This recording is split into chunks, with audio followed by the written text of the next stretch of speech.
Okay, so here's the scenario. You've got some money to invest in property and you want a buy to let.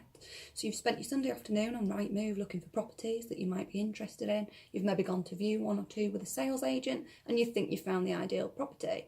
So the next obvious step is that you want to know how much it's going to rent out for. And that is a good question. However, here are my tips on things not to do when getting a buy to let rental val. So firstly, I will sometimes get an email or a Facebook Messenger message from landlords with a link to the property on Rightmove, or they may show me the sales particular from Joe Blogs down the road where they've seen the property, and they will say, so Sarah, how much will this rent out for? Is it a good area? And is it a good buy-to-let property? Please do not ask for advice like that. It's not that I mind people asking. My job is to help. You are the client and you are the ones with the needs.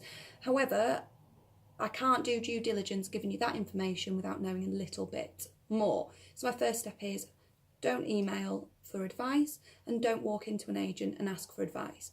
We would all give you that information, but it isn't the right thing to do. So tip number 2 is invest some time in finding out about a buy-to-let rental.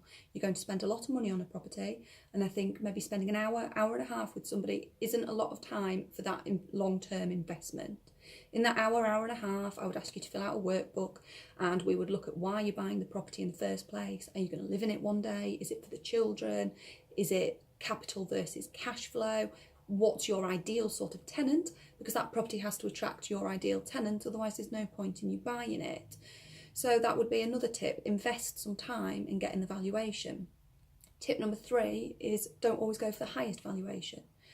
Feel free to get 3 rental valuations, most landlords do, and it's not a bad idea. You need to get to know the agent and decide which agent you want to use, but don't always go for the highest val, because sometimes they will give you a high val to get the instruction and your property will be on the market for 2 months with a massive void gap, whereas if you'd realistically priced it, it might have gone quicker, and that is the best thing for you as the client.